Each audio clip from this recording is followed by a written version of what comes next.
Good afternoon to all of you. आप सभी का बहुत बहुत स्वागत है। उम्मीद करती हूँ आप सभी बहुत अच्छे होंगे। सभी स्टूडेंट जल्दी से लाइव आ जाएंगे और चलिए इस सेशन को शुरू करते हैं।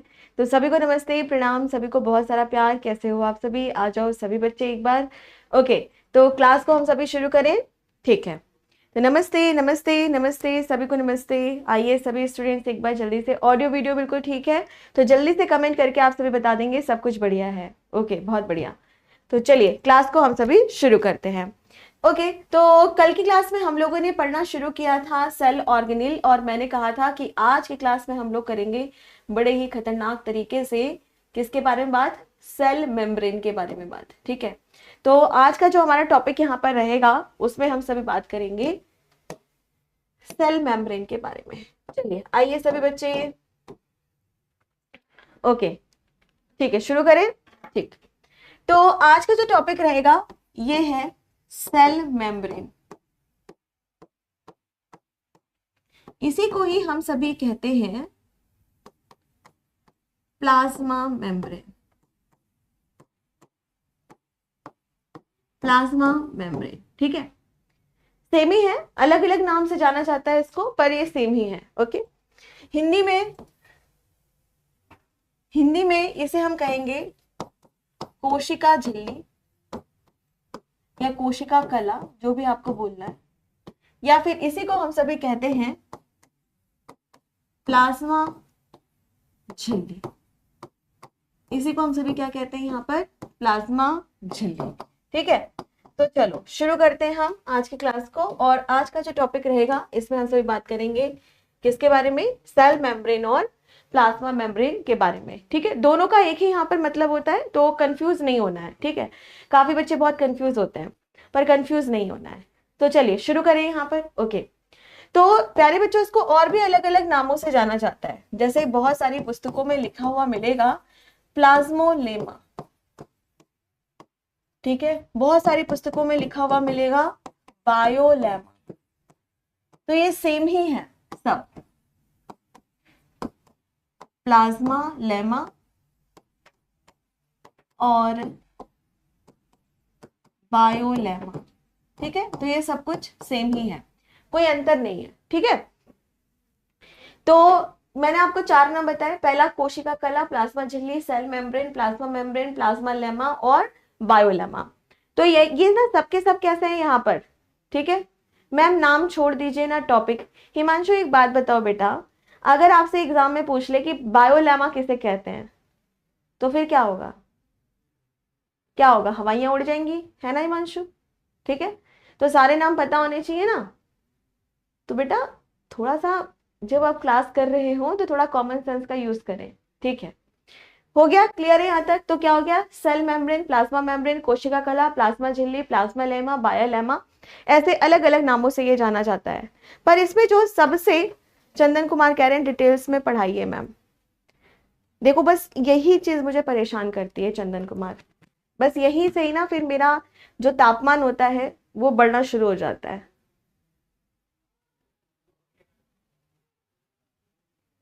ये फर्स्ट एंड लास्ट है। ठीक है, अगर इस तरह की किसी ने बदतमीजी यहाँ पर की कि डिटेल्स में पढ़ाइए, ऐसे नहीं वैसे पढ़ाइए, तो बेटा या तो उस बच्चे को भगा दूंगी या तो कल से क्लास बंद कर दूंगी।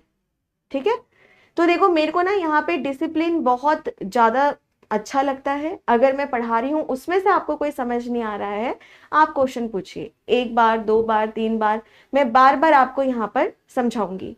लेकिन इस तरह की बदतमीजी यहाँ पर नहीं चलेगी। ठीक है ठीक है रंजन, ओके चलो तो शुरू करते हैं। ठीक है बच्चों, तो यहाँ पे क्या हो गया? Cell membrane, plasma membrane, plasmalemma और बायोलेमा। ठीक है, अब इनके बारे में हम सभी यहाँ पर चलते हैं। अब आगे हम यहाँ पर जब बढ़ेंगे तो सबसे पहले बात होती है कि भाई ये तो सेल है, ये क्या है? यहाँ पर एक सेल है, और सेल की जो भी यहाँ पर हमको बाउंड्री दिखाई देती है उस बाउंड्री को हम सभी क्या कहेंगे? यहाँ पर प्लाज्मा लेमा कहेंगे, या फिर आप इसको क्या कह सकते हो यहाँ पे? प्लाज्मा झिल्ली। तो मैं मोस्टली जो शब्द इस्तेमाल करूंगी वो प्लाज्मा झिल्ली या प्लाज्मा मेम्ब्रेन का ही मैं यहाँ पर इस्तेमाल करूंगी। ठीक है, तो हमने क्या देखा कि हमारे पास एक सेल है और इस सेल की जो बाउंड्री हमें यहाँ पर दिखाई दे रही है, जो इसको दूसरे सेल से अलग कर रही है, दूसरे सेल से अलग कर रही है, इस बाउंड्री को ही क्या कहा जाता है, यहाँ पर प्लाज्मा मेम्ब्रेन कहा जाता है। ठीक है, क्या कहा जा रहा है बेटा, प्लाज्मा मेम्ब्रेन कहा जा रहा है। ठीक है, अब आगे नेक्स्ट पॉइंट की ओर यहाँ पर हम बढ़ते हैं। जब प्लाज्मा मेम्ब्रेन के बारे में हम सभी बात करते हैं तो सबसे पहले आप इसको लिख सकते हो कि यह किस तरह से काम करता है। इसे हम कहेंगे selective semi permeable membrane, semi permeable membrane के रूप में हम इसे जानते हैं। हिंदी में इसे कहा जाएगा चयनित अर्ध पारगम्य झिल्ली, पारगम्य झिल्ली। ठीक है, ओके बच्चों, अब इसका क्या मतलब है, तो चलो इसको भी समझते हैं। सबसे पहले हम सभी देखेंगे कि भाई हमारे पास एक सेल है, सेल की जो बाउंड्री होती है उसको हम प्लाज्मा मेम्ब्रेन कह रहे हैं, और ये कहीं ना कहीं बाउंड्री बना रहा है, दूसरी जो कोशिकाएं हैं उनसे इनको ये अलग लग रहा है, बिल्कुल अलग यह रख रहा है। ठीक है, जैसे मान लो अगर बहुत सारा हमारा घर एक लाइन में लगे हुए हैं, तो हमारा जो घर होगा वो एक बाउंड्री से अलग होगा, बिल्कुल उसी तरीके से जो एक सेल है वो कैसे अलग हो रहा है बाकी सभी से, तो आंसर करना एक बाउंड्री के माध्यम से, जिसको हम सभी प्लाज्मा मेम्ब्रेन कह रहे हैं। दूसरे नंबर पर ये और क्या काम करता है, अब जैसे मान लो यहाँ पे बहुत सारे मॉलिक्यूल्स हैं, बहुत सारे मॉलिक्यूल्स हैं, अब ये मॉलिक्यूल्स कहाँ पर आना चाहते हैं, इस सेल के अंदर आना चाहते हैं। ये जो मॉलिक्यूल्स हैं ये कहाँ पर आना चाहते हैं, इस सेल के अंदर यहाँ पर आना चाहते हैं। ठीक है, तो ये क्या करेगा, सभी सेल्स को नहीं आने देगा, सभी मॉलिक्यूल्स को अंदर नहीं आने देगा। जो मॉलिक्यूल्स की हमें जरूरत है, जो मॉलिक्यूल्स की हमें जरूरत है सिर्फ उसको ही अंदर आने देगा। ठीक है, अब जैसे मान लो हमने यहाँ पर एक वॉचमैन भैया को बैठाया है, अब वो भैया क्या काम करेंगे कि भाई जो यहाँ पे काम करता है वही अंदर जाए, ऑफिस के स्टूडियो के अंदर वही जाए, हर कोई थोड़ी अंदर चला जाएगा कि एकदम से चले गए घुस गए एकदम धंधनाते हुए, नहीं ऐसा नहीं होता ना।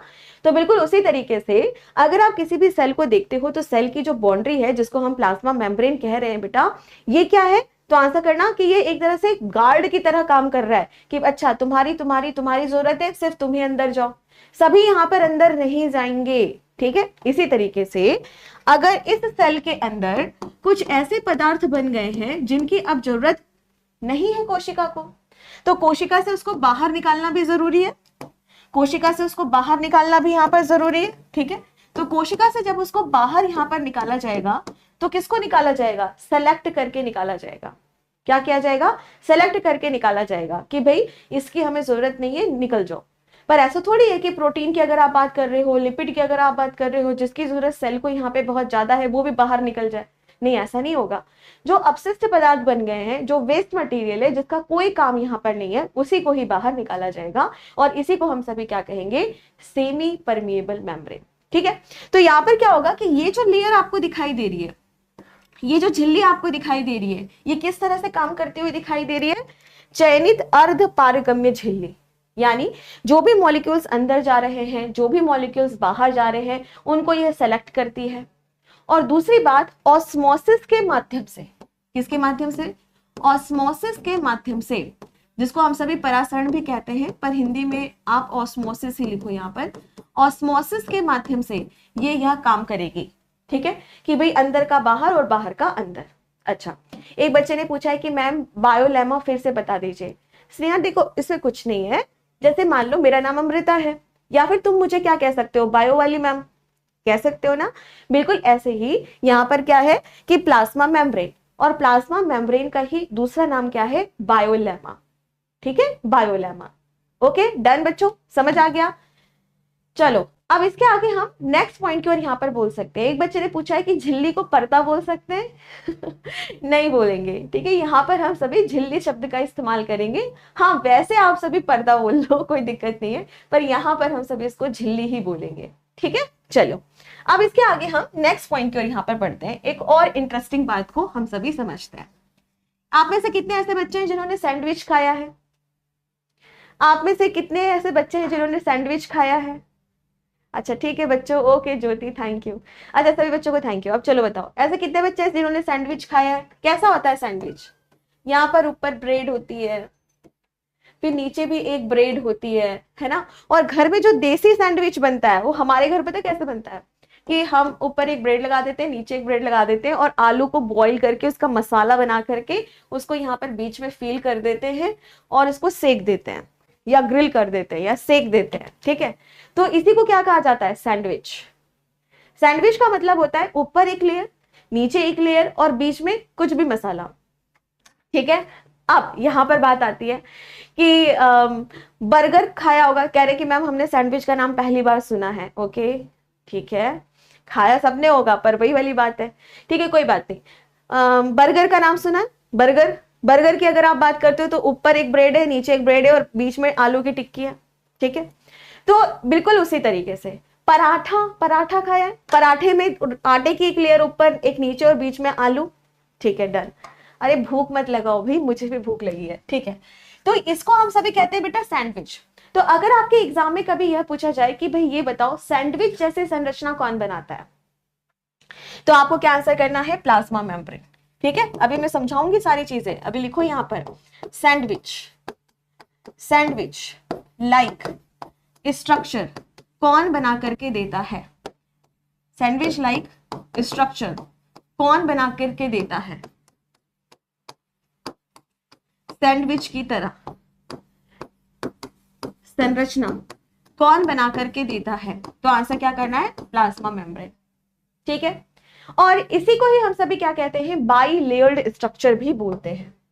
इसी को हम सभी क्या कहते हैं यहां पर, बाई लेयर्ड स्ट्रक्चर भी बोलते हैं और हिंदी में द्वि कला युक्त संरचना भी हम इसे कहते हैं।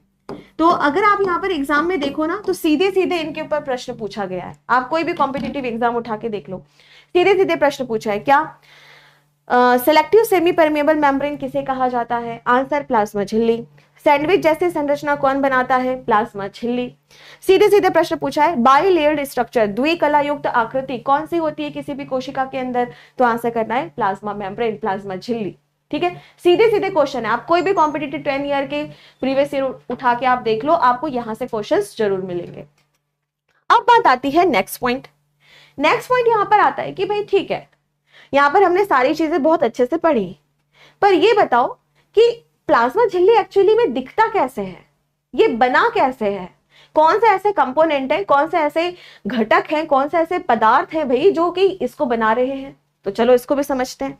तो यहां पर जब हम बात करते हैं प्लाज्मा मेम्ब्रेन के बारे में, तो ये कुछ माइक्रोस्कोप में ऐसा दिखाई देता है, ठीक है, कुछ तरीके से ऐसा यहां पर दिखाई देता है, ठीक है, इस तरीके से दिखाई देगा। अब कहोगे कि मैम ये कैसी संरचना है, चलो तो इसको भी हम लोग थोड़ा सा यहां पर डिटेल में समझते हैं, ठीक है। चलिए, तो सबसे पहले हम सभी यहां पर शुरू करेंगे फ्लूइड मोजाइक मॉडल। अब यहां पर हम क्या से शुरू करेंगे, फ्लूइड मोजाइक मॉडल, एक मॉडल के बारे में हम सभी चर्चा करेंगे, ठीक है। हिंदी में भी लिखेंगे सेम ही, fluid mosaic model, fluid mosaic model. चल, अब जैसे कि अगर मैं आपसे यह कहूं कि भाई ये बताइए कि जो हमारा डीएनए होता है, डीएनए को आप किस मॉडल से बहुत अच्छे से पढ़ सकते हो, आप कहोगे कि मैम वॉटसन और क्रिक नाम के साइंटिस्ट थे, उन्होंने डबल हेलिकल मॉडल दिया था जिसके माध्यम से हम सभी डीएनए के बारे में बहुत अच्छे से जानकारी प्राप्त कर सकते हैं, है ना। बिल्कुल उसी तरीके से अगर मैं आपसे यह कहूं कि मुझे प्लाज्मा झिल्ली के बारे में जानकारी लेनी है बहुत अच्छे तरीके से, तो आप किस मॉडल के माध्यम से इसकी जानकारी लेंगे, तो आंसर करना फ्लूइड मोजाइक मॉडल। क्या आ जाएगा आंसर, फ्लूइड मोजाइक मॉडल। तो फ्लूइड मोजाइक मॉडल जो होता है वह क्या है, प्लाज्मा झिल्ली को दर्शाने का सबसे बढ़िया तरीके का मॉडल है। अब ये मॉडल किसने दिया था, ये किसने यहां पर प्रपोज किया था, ये मॉडल किसके द्वारा बनाया गया था, तो चलो लिखते हैं यहां पर, this model is proposed by Singer and Nicholson, Singer and Nicholson। अब बेटा यहाँ पे ना दो साइंटिस्ट आएंगे, ठीक है, तो लिखते हैं यहाँ पर सिंगर तथा निकोलसन, निकोलसन नाम के दो साइंटिस्ट आते हैं, ने मिलकर यह मॉडल दिया था। ठीक है, तो यहां पर अगर आप बात करो तो बात आएगी यहाँ पे सिंगर और निकोलसन नाम के दो साइंटिस्ट के बारे में, और उन्होंने ही यहाँ पर क्या बताया था, आंसर करना, फ्लूइड मोज़ाइक मॉडल के बारे में बताया था। उन्होंने ही इसके कंपोजिशन के बारे में बताया था कि किस तरीके से हमारा फ्लूइड मोज़ाइक मॉडल बन करके तैयार होता है। तो अब हम यहाँ पे लिखेंगे कंपोजिशन, कंपोजिशन यानी घटक, किस तरीके से हमारा फ्लूइड मोज़ाइक मॉडल बन करके तैयार होता है। ठीक है, और कौन कौन से ऐसे घटक है, कौन कौन से ऐसे कंस्टिट्यूएंट है, तो पहले नंबर पर आता है फॉस्फोलिपिड्स। पहले नंबर पर क्या आएगा, फॉस्फोलिपिड, फॉस्फोलिपिड्स। ठीक है, दूसरे नंबर पर क्या आएगा, प्रोटीन्स, क्या आ जाएगा यहां पर, प्रोटीन। तीसरे नंबर पर आ जाएगा कार्बोहाइड्रेट, कार्बोहाइड्रेट।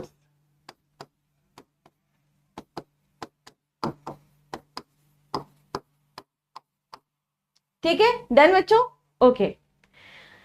तो एक बच्चा कह रहा है गायक और निकोलसन, बेटा गायक नहीं, सिंगर, सिंगर, गाने वाला सिंगर नहीं। ठीक है, चलो तो आगे हम यहाँ पर बात करते हैं कि फ्लूइड मोज़ाइक मॉडल जो है वह सिंगर और निकोलसन नाम के दो साइंटिस्ट ने मिलकर के दिया था, और उन्होंने यह बताया था कि जो भी हमारा फ्लूइड मोज़ाइक मॉडल होता है ना, इसमें तीन तरह के घटक होते हैं। इसके कंपोजिशन की अगर हम बात करते हैं तो तीन तरह के घटक होते हैं, तीन तरह के कंटिन्यूएंट्स होते हैं, जिससे मिलकर के हमारा ये पूरा का पूरा प्लाज्मा झिल्ली बन के तैयार होता है, जिसमें क्या आएगा, फॉस्फोलिपिड, प्रोटीन और कार्बोहाइड्रेट। जिसमें सबसे ज्यादा जो प्राथमिकता दी गई थी, सबसे ज्यादा जो प्राथमिकता दी गई थी वह किसको दी गई थी, फॉस्फोलिपिड को। तो फॉस्फोलिपिड ही यहाँ पर मुख्य है। अब कुछ बच्चे सोच रहे होंगे कि मैम देखो प्रोटीन हमने पढ़ा है, कार्बोहाइड्रेट भी हमने पढ़ा है, पर फॉस्फोलिपिड ये क्या है, कुछ नहीं। देखो सिंपल से अगर आप यहाँ पर बात करो तो सबसे पहले हम बात करते हैं लिपिड के बारे में। बेटा लिपिड क्या होता है, कितने बच्चों को पता है, लिपिड होता है एक प्रकार का वसा। अगर आप वसा के बारे में बात करते हो तो वसा का सबसे सिंपल फॉर्म, सबसे सिंपल फॉर्म, जैसे कि फैटी एसिड होता है ना, सबसे सिंपल फॉर्म, उससे भी सिंपलेस्ट क्या हो जाएगा यहाँ पर, लिपिड। ठीक है, तो वसा, ठीक है, लिपिड, और इसमें मैंने क्या जोड़ दिया यहाँ पर, फॉस्फेट ग्रुप जोड़ दिया है। ठीक है, क्या जोड़ दिया मैंने इसमें, फॉस्फेट ग्रुप जोड़ दिया, तो उससे मिलकर के मेरा क्या बन के तैयार हो गया यहाँ पर, फॉस्फोलिपिड्स। तो फॉस्फोलिपिड्स यहाँ पर बड़ा इंपॉर्टेंट है, और किसी भी प्लाज्मा झिल्ली को अगर आप देखते हो तो फॉस्फोलिपिड सबसे ज्यादा यहाँ पर पाया जाता है, सबसे ज्यादा यहाँ पर पाया जाता है। क्लियर है, यहां तक समझ आ गया होगा सबको। अब फॉस्फोलिपिड को भी ना, चलो हम सभी थोड़ा सा देखते हैं कि फॉस्फोलिपिड है क्या और किससे बना है। तो इसके हम एक मॉलिक्यूल के बारे में बात करते हैं, सिर्फ एक मॉलिक्यूल उठा के बात करते हैं। ठीक है, सिर्फ एक अणु के बारे में हम सभी यहाँ पर चर्चा करते हैं। चलो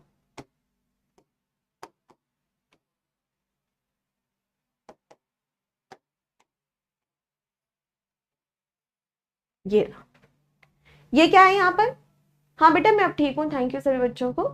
ठीक है, ये क्या है, तो मैंने ये बनाया फॉस्फोलिपिड का एक सिंपल सा मॉलिक्यूल। क्या बनाया मैंने यहाँ पर, फॉस्फोलिपिड का एक सिंपल सा एक मॉलिक्यूल मैंने यहाँ पर बनाया। इस मॉलिक्यूल की अगर आप बात करो तो यह दो भागों में बटा है। ठीक है, ये जो ऊपर वाला भाग जो हमें दिखाई दे रहा है, इसको हम सभी कहेंगे हेड, यानी सिर वाला भाग, और ये कैसा भाग दिख रहा है, टेल, यानी पूंछ वाला भाग। सिंपल है।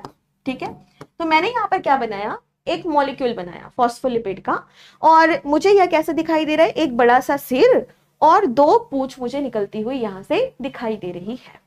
ठीक है, अब सिर वाले हिस्से की हम बात करते हैं।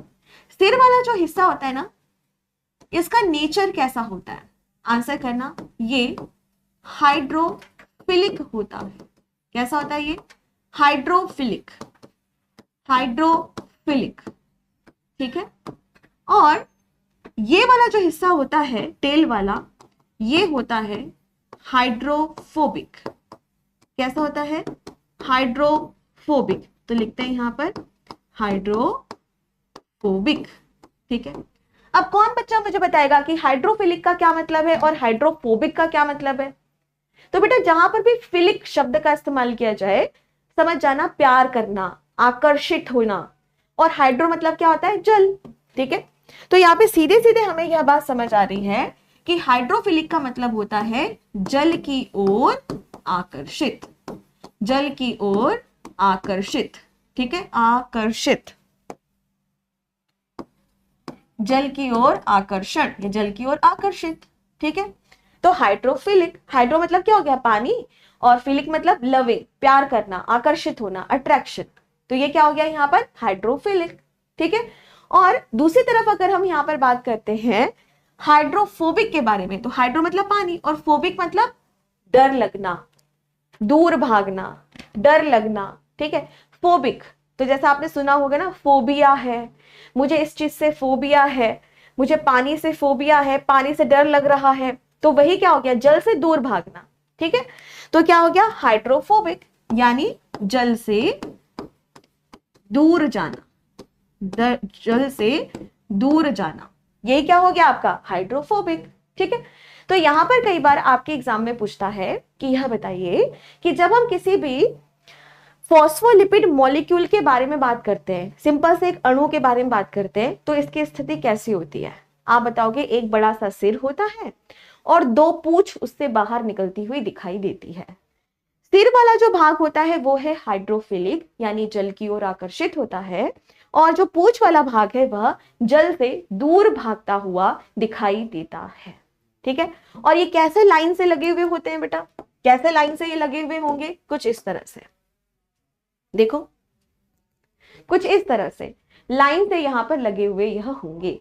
ठीक है। तो आप क्या देख रहे हो? यहाँ बड़ा सा सिर है, दो पूंछ है, ये जल की ओर आकर्षित होता है, ये जल से दूर भागता है। और ये कैसे लाइन से लगे हुए होंगे? तो देखो इसको, एक दो मतलब ये सब इस तरह से,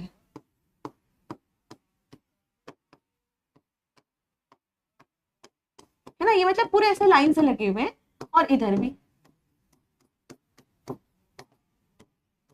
समझ आ रहा है? तो आप क्या देख रहे हो यहाँ पर कि एक लेयर ये हो गई बेटा, एक लेयर ये हो गई ना? ठीक है। तो फॉस्फोलेयर की अगर हम यहाँ पर बात करते हैं, तो जो भी हमारा यहाँ पर फॉस्फोलिपिड होता है वो कुछ इसी तरीके से लगा हुआ होता है कि जो यहाँ पर हेड वाला भाग है वो बाहर की तरफ और पूंछ वाला भाग अंदर की तरफ यहाँ पर हमें देखने के लिए मिलता है। डन? क्लियर? समझ आ गया? चलो अब बात करते हैं कि मैम ठीक है, हमने फॉस्फोलिपिड देख लिया, हमें यह भी समझ आ गया कि जो फॉस्फोलिपिड होता है उसका मॉलिक्यूल कैसा होता है, हमें यह भी समझ आ गया। अब हमें ये बताओ कि प्रोटीन और कार्बोहाइड्रेट कहां पर पाए जाएंगे, कहां पर यह पाए जाएंगे? तो देखो बहुत सिंपल है, बहुत ज्यादा सिंपल है। जैसे हमने यहाँ पे क्या बनाया, क्या हो गया? ओके चलो,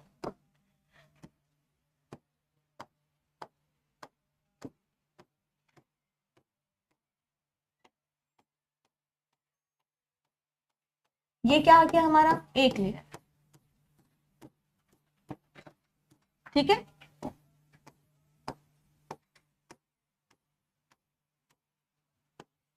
ये क्या हो गई हमारी यहाँ पर? दूसरी लेयर। तो जैसे मैंने आपको बताया था कि जो हमारा प्लाज्मा मेम्ब्रेन होता है वह कैसा दिखाई दे रहा है? एक सैंडविच की तरह दिखाई दे रहा है। तो हम क्या समझ लेते हैं? ऊपर एक ब्रेड है, नीचे एक ब्रेड है। अब हम इसमें भरेंगे आलू का मसाला, या फिर हम कोई भी यहाँ पर मसाला भरेंगे। ठीक है। अगर कुछ लोग होते हैं जो हेल्थ कॉन्शियस हैं, जो आलू नहीं खाते हो, तो कोई बात नहीं, तुम ककड़ी, खीरा, टमाटर, प्याज ये सब डाल लो। ठीक है। तो चलो इसके अंदर आप फिलिंग करेंगे। तो हो सकता है कि कुछ प्रोटीन आपको ऐसे नजर आए, कुछ प्रोटीन आपको ऐसे नजर आए, और यहां पर इस तरह से प्रोटीन भरा हुआ आपको नजर आएगा, पर फॉस्फोलिपिड से कम इसकी मात्रा रहेगी। ठीक है। कहीं कहीं पे थोड़ी मिर्च विर्च भी मिल जाती है, ठीक है, तो वो क्या हो गया, कार्बोहाइड्रेट। ठीक, वो क्या हो गया बेटा, कार्बोहाइड्रेट। किस कलर से बनाऊं मैं, रेड कलर से, ठीक है। कहीं कहीं पर थोड़ा बहुत कार्बोहाइड्रेट भी मिल गया है, ठीक है। और यही क्या हो गया हमारा, यही क्या हो गया है हमारा यहाँ पर, तो आंसर करना, यही हमारा फॉस्फोलिपिड बनके तैयार हो गया, और कार्बोहाइड्रेट भी लग गया है, प्रोटीन भी यहाँ पर लग गया है, ठीक है। हाँ, इतनी सी सेल में इतनी सारी चीजें होती हैं। चलो, तो हमने यहाँ पर क्या देखा कि भाई सबसे पहले जो भी हमारा प्लाज्मा मेम्ब्रेन था, ठीक है, जिसको हम सभी प्लाज्मा झिल्ली कह रहे हैं, कोशिका कला या सेल मेम्ब्रेन कह रहे हैं, ये क्या है, प्लाज्मा लेमा, बायोलेमा। इसको हम सभी चयनित अर्ध पारगम्य झिल्ली कहते हैं। सैंडविच की तरह यह होता है, द्विकला यानी बाइलेयर्ड यह होता है। दूसरे नंबर पर मैंने क्या बताया कि भाई यहाँ पर बात आती है फ्लूइड मोजाइक मॉडल के बारे में। फ्लूइड मोजाइक मॉडल क्या है, तो आंसर करना कि सिंगर और निकोलसन नाम के दो साइंटिस्ट हैं, उन दोनों ने मिलकर के ही यहाँ पर इस मॉडल को दिया था, ठीक है, जिससे हमें यह पूरी जानकारी यहाँ पर बनती है, ठीक है। तो आंसर आपको यह ध्यान रखना है कि सिंगर और निकोलसन नाम के साइंटिस्ट थे जिन्होंने फ्लूइड मोजाइक मॉडल यहाँ पर दिया था, जिससे हमें यह जानकारी मिलती है कि फॉस्फोलिपिड, प्रोटीन और कार्बोहाइड्रेट इन सब से मिलकर के हमारा ये पूरा बन करके तैयार होता है। वेरी गुड ज्योति, बहुत अच्छे। अब नेक्स्ट पॉइंट की ओर यहाँ पर बढ़ते हैं, आगे चलते हैं कि यहाँ पर जब हम फॉस्फोलिपिड को देखते हैं तो फॉस्फोलिपिड के दो भाग हमें दिखाई देंगे। ऊपर वाला जो भाग होगा उसको कहेंगे सिर वाला भाग, नीचे वाला जो भाग होगा उसको हम सभी क्या कहेंगे यहाँ पर, टेल यानी पूंछ वाला भाग। सिर वाला जो भाग होगा वो जल की ओर आकर्षित होगा और पूंछ वाला भाग जल से दूर भागेगा, ठीक है। और ये कैसे लगा हुआ होता है, कुछ इस तरह से। अब जैसे एक बच्चे ने कहा कि मैम क्या यही पूरा गोलाकार आकृति में होगा, सर्कुलर अरेंजमेंट होगा, हाँ बेटा बिल्कुल। तो जैसे ये पूरा का पूरा आपका इसी तरह से, जैसे ये लंबा है, इसको आप ऐसे करके पूरा गोल बना लो। चलो मैं बता ही देती हूँ, है ना, धीरे धीरे करके, धीरे धीरे करके, धीरे धीरे करके इसको पूरा ऐसे गोल बना लो। ये क्या हो गया, पूरा ऐसे ऐसे करके ये गोल बन गया ना, बन गया है ना। यही क्या है आपका सेल, और ये कैसे लहराता हुआ रहेगा, तो क्या ये स्टेबल रहेगा, नहीं, ये कैसा रहेगा, झूलता हुआ सा दिखाई देगा। जैसे कोई हमारे पास एक नदी है ना, और नदी के ऊपर पुल बना हुआ होता है ना, कच्चा पुल, जब आप उसमें से जाते हो तो पुल हिलता है इस तरह से, लेकिन अपनी जगह बना रहेगा, टूटता नहीं है, पर हल्का सा वो इस तरह से झूलता हुआ दिखाई देता है। जैसे आप ऋषिकेश जाओ तो वहां पे राम झूला, लक्ष्मण झूला है, उसमें अगर आप जाओ ना तो झूला इस तरह से झूलता रहता है, ठीक है, टूटता नहीं है पर हल्का सा इस तरह से झूलता रहेगा, ठीक है। तो बिल्कुल उसी तरीके से ही आपकी जो प्लाज्मा झिल्ली होती है ना, वो बिल्कुल ऐसा स्टेबल नहीं है कि भैया एक हमने दीवार बना दी अब कुछ नहीं होगा, नहीं, वो हल्का सा इस तरह से, यहाँ पर आप देखोगे इस तरह से हल्का सा मूवमेंट उसमें आपको दिखाई देगा, हल्का सा, ठीक है, समझ आ गया। और इसीलिए इसको हम सभी क्या कहते हैं, fluid Mosaic. Fluid Mosaic, fluid Mosaic का क्या मतलब है यहाँ पर, कि ना तो ये पानी जैसा है कि बह रहा है, ना ये सॉलिड जैसा एकदम कठोर है, हल्का हल्का सा मूवमेंट इसमें आपको दिखाई देगा। डन बच्चों, आ गया मजा, बढ़िया था ना ये। चलिए, तो ये जो हमारा प्लाज्मा मेम्ब्रेन था ये पूरा कंप्लीट, ये पूरा यहाँ पर फिनिश, ठीक है। क्या करेगा ये, सिंपल सी बात है भाई कि जो भी आपकी सेल है उसकी एक बाउंड्री बना रहा है, दूसरे सेल्स जो होते हैं उससे अपने आप को ये अलग कर रहा है, सिलेक्टिव सेमी परमिएबल है, मतलब कुछ सामानों को ही अंदर आने देगा, कुछ को ही वापस यहाँ पर बाहर जाने देगा, ठीक है। इसके अलावा आप और क्या कह सकते हो, हाँ, कम्युनिकेशन का भी काम करता है।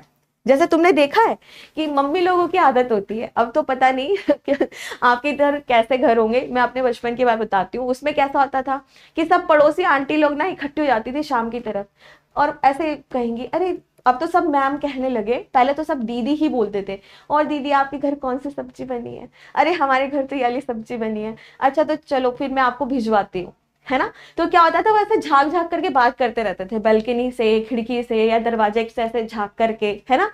तो आप सभी क्या देखोगे कि वो क्या करते थे कि चलो ठीक है, इस कटोरी में आपने मुझे कुछ कढ़ी दी है तो मेरे घर पे खीर बन रही है तो मैं आपको एक खीर दे दूंगी, है ना, या पूड़ी बन जाएगी तो मैं आपको पापड़ दे दूंगी, कुछ भी इस तरीके से, तो ये क्या है, कम्युनिकेशन, है ना। तो बिल्कुल ऐसे ही अगर आप यहाँ पर सेल के बारे में बात करते हो, कोशिका के बारे में यहाँ पर बात करते हो, तो जो कोशिका होती है, जो सेल यहाँ पर होती है ना बेटा, वो क्या करती है, यहाँ पर कम्युनिकेट भी करती है। तुझे 2 मॉलिक्यूल चाहिए प्रोटीन के, हाँ ठीक है दे दो, मेरे पास आज लिपिड ज्यादा बना है तो चल तू ले ले। तो यहाँ पे क्या हो रहा है, कम्युनिकेशन का काम कौन कर रहा है, तो आंसर करना प्लाज्मा मेम्ब्रेन। ठीक है मैम, बड़ा बड़ा कटोरा लेके आ जाते, ठीक है चलो, ओके स्नेहा, ठीक है चलो, समझ आ गया, डन बच्चों, क्लियर है, मजा आ गया, कोई डाउट पूछो फटाफट से, कोई डाउट, कोई परेशानी। जो हमारी मम्मी है ना, वो वर्ल्ड की सबसे बेस्ट मम्मीज है, मतलब मम्मीज वैसी वाली मम्मीज नहीं, मतलब बेस्ट माँ है, और बहुत ही भोली माँ है। हम लोग तो थोड़े से अब तेज तर्राट से हो गए हैं, ऐसे वैसे करते हैं, पर हमारी मतलब माताओं को अगर आप देखो तो कितनी भोली है ना। चल हो गया बच्चों, समझ, ठीक है बहुत अच्छे। तो इसमें जो मेन होगा ना, वो आपको मेन फोकस फॉस्फोलिपिड में करना है, प्रोटीन और कार्बोहाइड्रेट बस उसके यहाँ पर क्या है, सहायक है।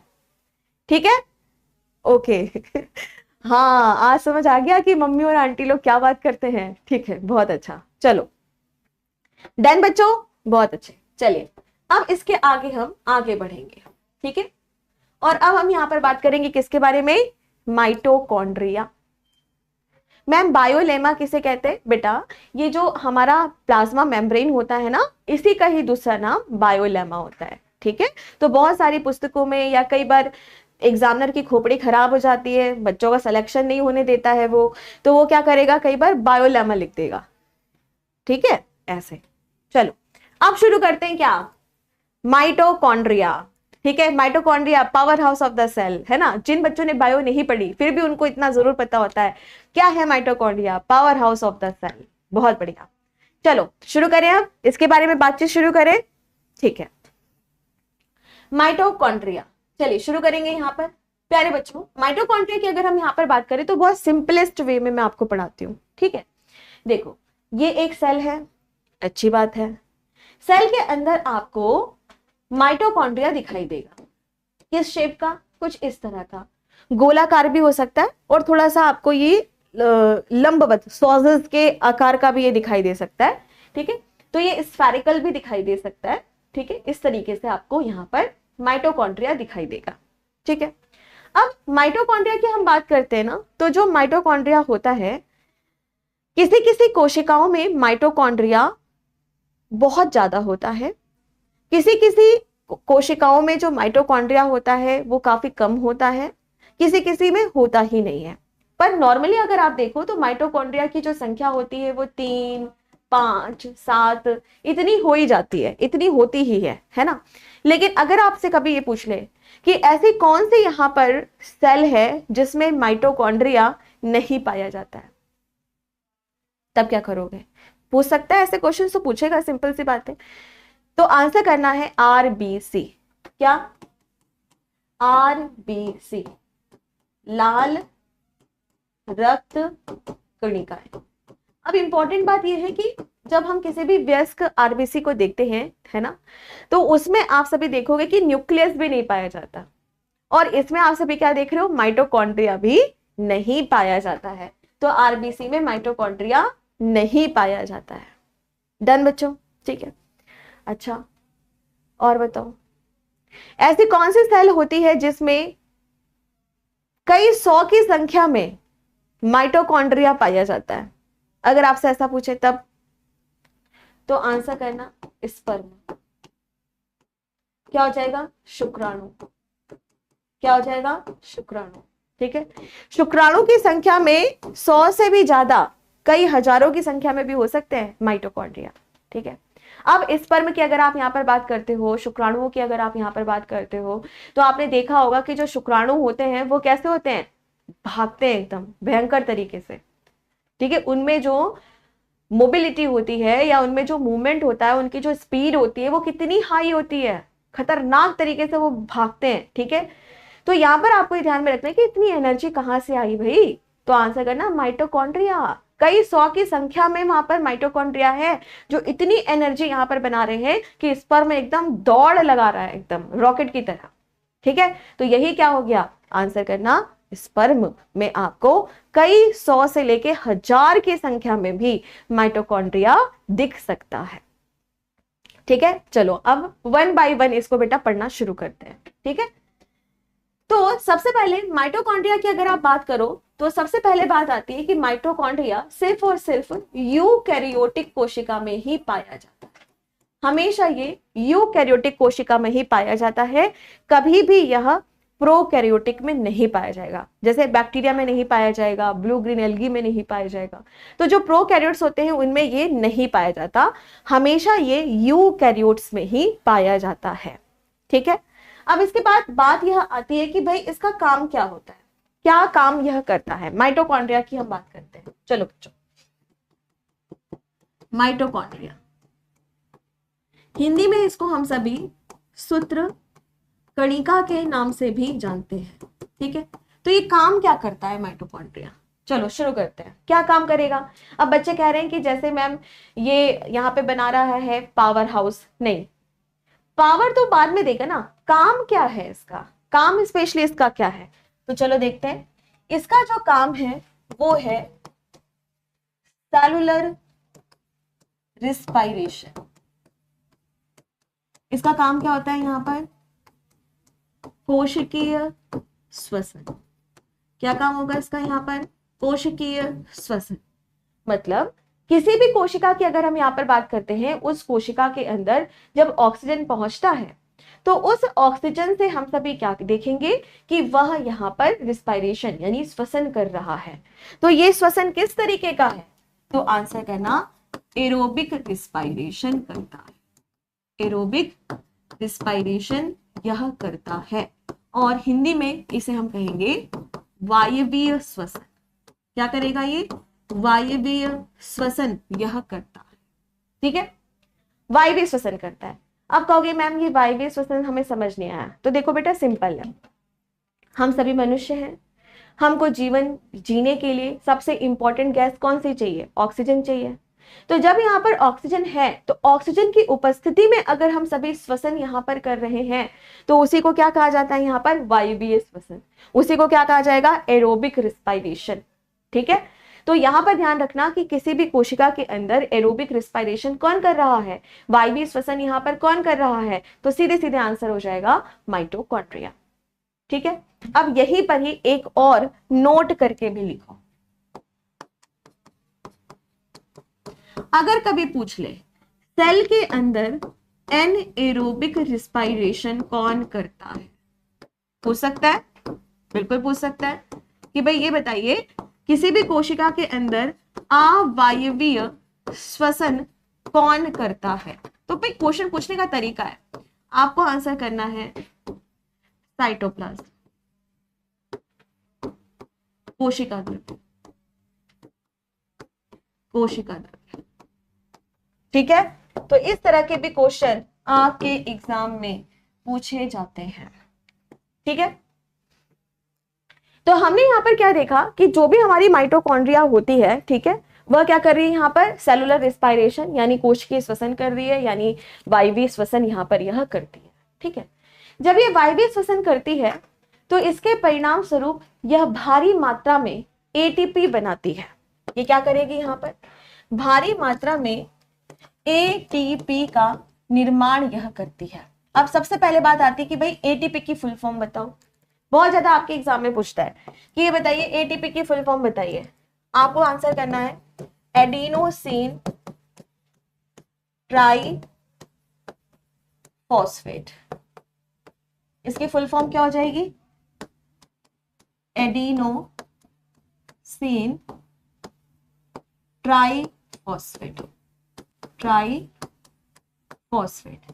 ठीक है, ये इसकी फुल फॉर्म है एटीपी की। और साथ में आप लोगों को ये भी यहाँ पर ध्यान में रखना है कि जो भी हमारा एटीपी होगा, ठीक है, और उसी को हम सभी कहते हैं यहाँ पर एनर्जी करेंसी। इसी को हम सभी किस नाम से जानते हैं? एनर्जी करेंसी के नाम से भी जानते हैं। ऊर्जा मुद्रा के नाम से भी हम सभी इसे जानते हैं। तो ये इंपॉर्टेंट है, यहां से सीधे सीधे प्रश्न पूछता है कि भाई ये बताइए ऊर्जा मुद्रा किसे कहते हैं? एटीपी को कहते हैं। एटीपी की फुल फॉर्म बताइए, एडिनोसिन ट्राइफॉस्फेट।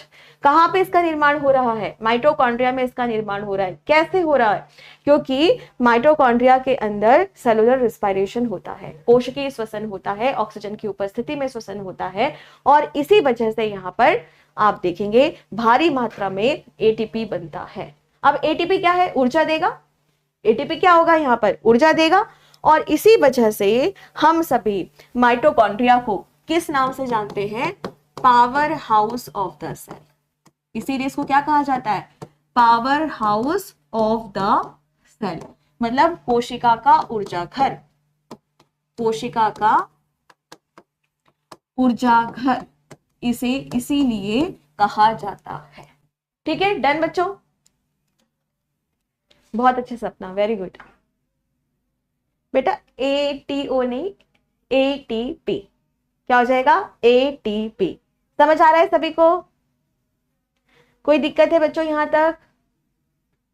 मैम बायोलॉजी के कितने लेक्चर्स हो जाएंगे? बायोलॉजी के कितने लेक्चर्स हो जाएंगे? 60 या 80 है ना? इतने लेक्चर्स हम सभी यहां पर करेंगे। ठीक है, ओके बच्चों। अब यहाँ पर एक चीज और ध्यान में रखना है, जैसे कि मैंने आपको बताया कि जब हम माइटोकॉन्ड्रिया को देखते हैं, ठीक है, तो जो भी यहाँ पर हमारा माइटोकॉन्ड्रिया होता है ना, उसकी अगर आप बात करो तो किसी भी कोशिका के अंदर 3, 4, 5, 6 ऐसे माइटोकॉन्ड्रिया होते हैं। और मैंने आपको क्या बताया था कि अगर आप लाल रक्त कणिकाओं के बारे में बात करते हैं, किसके बारे में बात कर रहे हैं बेटा? लाल रक्त कणिकाओं के बारे में अगर आप बात कर रहे हैं, तो लाल रक्त कणिकाओं में माइटोकॉन्ड्रिया नहीं पाया जाता है। लाल रक्त कणिकाओं में माइटोकॉन्ड्रिया नहीं पाया जाता है। मैंने आपको पहले ही बता दिया है ना कि आरबीसी में माइटोकॉन्ड्रिया नहीं पाया जाता। लेकिन अगर पूछा जाए कि थाउजेंड्स की संख्या में किसमें पाया जा रहा है, तो आंसर क्या करना है? सबसे पहले तो आपका स्पर्म मोस्ट इंपॉर्टेंट, कि अगर आप शुक्राणु को देखते हो तो शुक्राणु में आप सभी क्या देखेंगे कि थाउजेंड्स की संख्या में, कई सौ की संख्या में, मतलब वही 1000 हो गया, 1000 की संख्या में आपको क्या दिखाई देगा? माइटोकॉन्ड्रिया। पर इसके साथ और कौन कौन से ऐसे सेल्स हैं जिसमें कई सौ की संख्या में माइटोकॉन्ड्रिया पाया जा सकता है? आंसर हमारी यकृत की कोशिका। क्या? यकृत की कोशिका। उनकी भी अगर आप बात करो ना, तो जो लीवर सेल्स होती हैं बेटा उसमें भी, और जो हमारी मसल सेल होती हैं, हमारी जो मांसपेशियों की कोशिकाएं होती हैं, उसमें भी कई बार हमें सैकड़ों हजारों की संख्या पर माइटोकॉन्ड्रिया दिखाई देता है। अच्छा, कुछ बच्चे बहुत परेशान है कि मैम हम नोट्स कैसे बनाए। तो देखो बेटा, मैं आपको एक बात यहां पर बोलूंगी, ठीक है?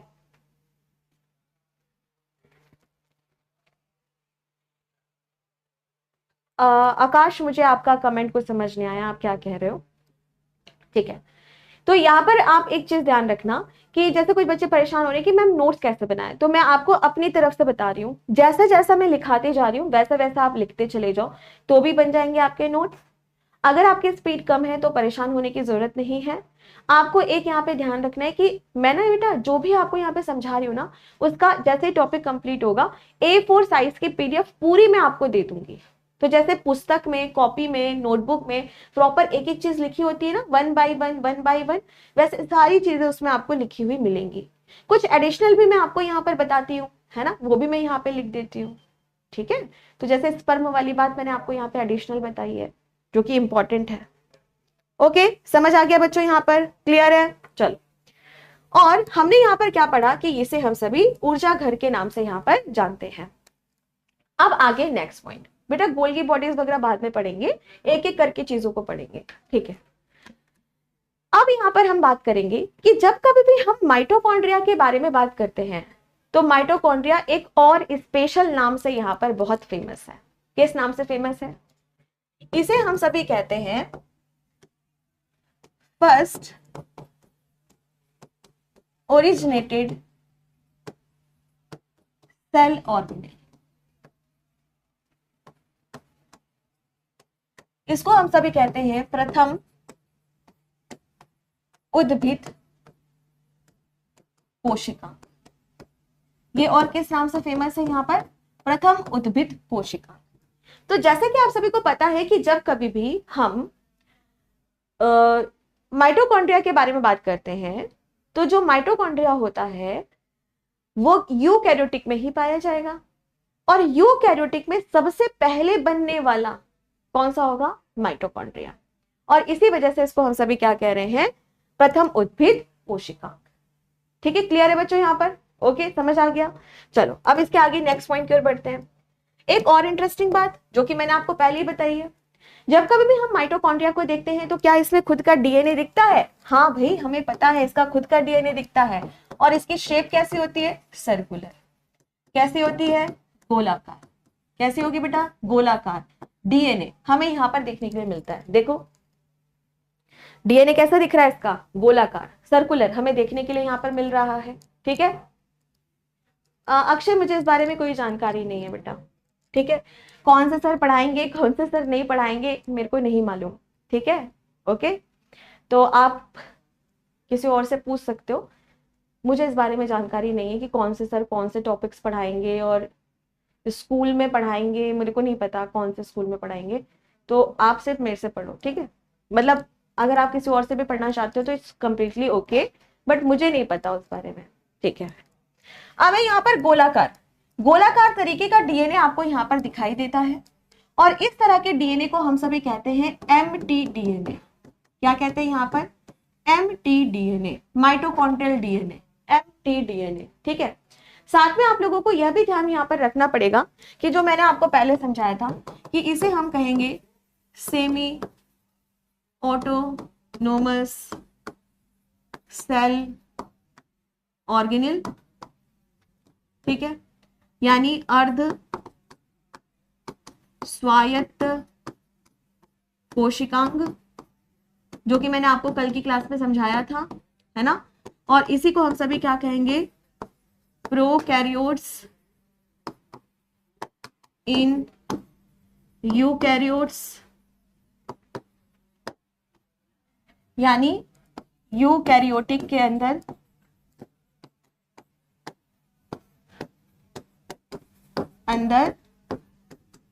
प्रोकैरियोटिक,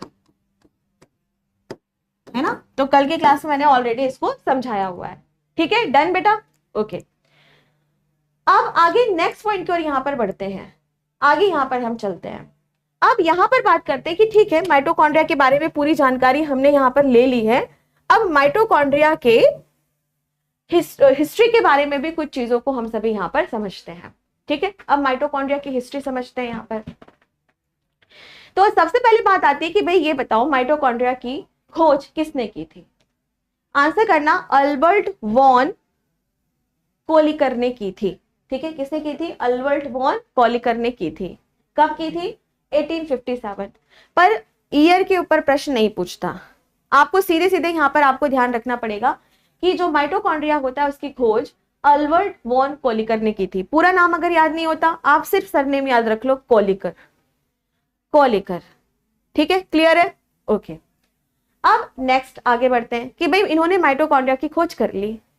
फिर इसके बाद यहां पर आगे बात आती है बायोब्लास्ट। यहां पे एक नया नाम आप क्या देख रहे हो? बायोब्लास्ट। अब आप अगर प्रीवियस ईयर उठा के देखो तो कई बार माइटोकॉन्ड्रिया को बायोब्लास्ट भी लिखा हुआ मिल जाएगा।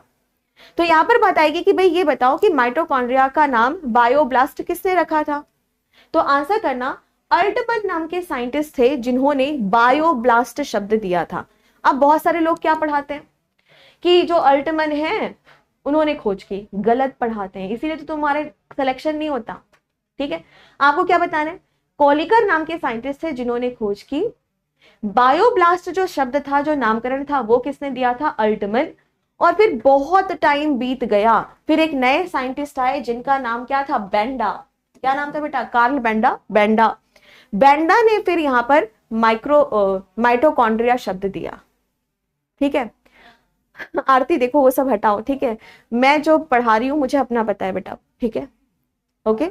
और मैंने आपको स्टार्टिंग में ही बोला था, सभी बच्चों के लिए वाली बात है कि बच्चे अगर आप मेरे से पढ़ रहे हो ना तो आप भूल जाओ कि इससे पहले आपने भगवान से भी पढ़ा, मुझे नहीं जानना। ठीक है, और अगर आप मेरे से पढ़ रहे हो तो आपको मेरे ऊपर विश्वास रखना पड़ेगा और डेली क्लास में आना पड़ेगा। ओके, सिलेक्शन मिलेगा क्यों नहीं मिलेगा? ठीक है, ओके बच्चों। तो यहाँ पर अब हम बात करते हैं माइटोकॉन्ड्रिया की खोज किसने की बेटा, तो आंसर करना है कोलिकन ने की, ठीक है, हाँ चलो बहुत बढ़िया। नेक्स्ट, बायोब्लास्ट किसे कहते हैं, तो आंसर करना माइटोकॉन्ड्रिया को ही कहते हैं। किसने यह नाम रखा था, बायोब्लास्ट, अल्टमन नाम के साइंटिस्ट ने। और फिर यहाँ पर आपसे पूछा जाएगा कि ये बताओ माइटोकॉन्ड्रिया शब्द जो नाम रखा गया ये किसने रखा, तो आंसर करना बेंडा ने, ठीक है।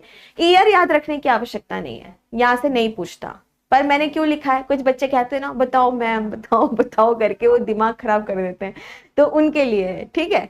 चलो ओके, तो ये जो माइटोकॉन्ड्रिया था ये पूरा खत्म, ठीक है। उम्मीद करती हूँ कि सभी को अच्छे से यहाँ पे समझ आया होगा, और अगली क्लास में हम सभी पढ़ेंगे इसके बाद न्यूक्लियस, ठीक है। सभी को समझ आ रहा है, थम्स अप कर दो फटाफट से, चलो ठीक है, बहुत बढ़िया। मैम मेरे भैया आपसे बायोलॉजी पढ़े थे, वो रिटर्न क्वालिफाई है, थैंक यू बच्चों, चलो ठीक है। ओके, तो राजन का आज बर्थडे है, हैप्पी बर्थडे राजन, सभी बच्चे विश कर देंगे बच्चे को।